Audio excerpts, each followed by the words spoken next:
Hello everyone, আমি নিশা চলে এসেছি নতুন একটি ভিডিও নিয়ে।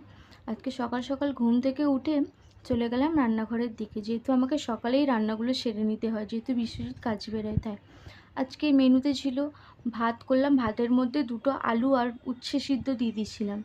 তারপরে পটল আলু তরকারি করলাম, কটা রুটি করলাম, দুধটা ফ্রিজ থেকে বের করে রেখেছিলাম, তারপর দুধটা জাল দিয়ে দিলাম। তারপরে গ্যাসগুলো মুছে নিলাম, কটা বাসন ছিল, বাসনগুলো মেজে স্নান সেরে দাদুকে টিফিন দিয়ে দিলাম। টিফিনে ছিল দুধ, দুটো কলা আর দুটো রুটি।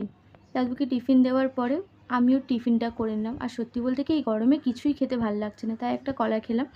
আর তারপরে টিভি দেখছিলাম। আর বলো তো এটা কোন গান হচ্ছে? তারপর কিছুক্ষণ পর দিদা বললো যে পাঁপড় বানায়। তখন আমি আর দিদা মিলে পাঁপড় বানালাম। এই যে দিদা এখন পাঁপড়গুলো রোদে দিচ্ছে হতে।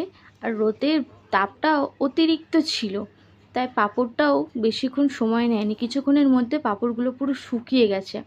এবার পাঁপড়গুলো শুকিয়ে ছাদ থেকে নিয়ে আসার পরেই কিছুক্ষণের মধ্যে আমি দিদা রেডি হয়ে পড়লাম মাসির বাড়ি যাবো বলে। এই যে সন্ধ্যের দিকে মাসির বাড়ি এসে গেলাম। তারপর আমরা অনেকক্ষণ গল্প আড্ডা দিয়ে তারপর মাসি ডালপিট্টি বানিয়েছিল, ওইটা খেয়ে ঘরের দিকে রওনা দিলাম। আর ঘরের দিকে যেতে যেতে একটা আম পেলাম, কাঁচা আম। সো আজকের জন্য এতটুকু, টাটা।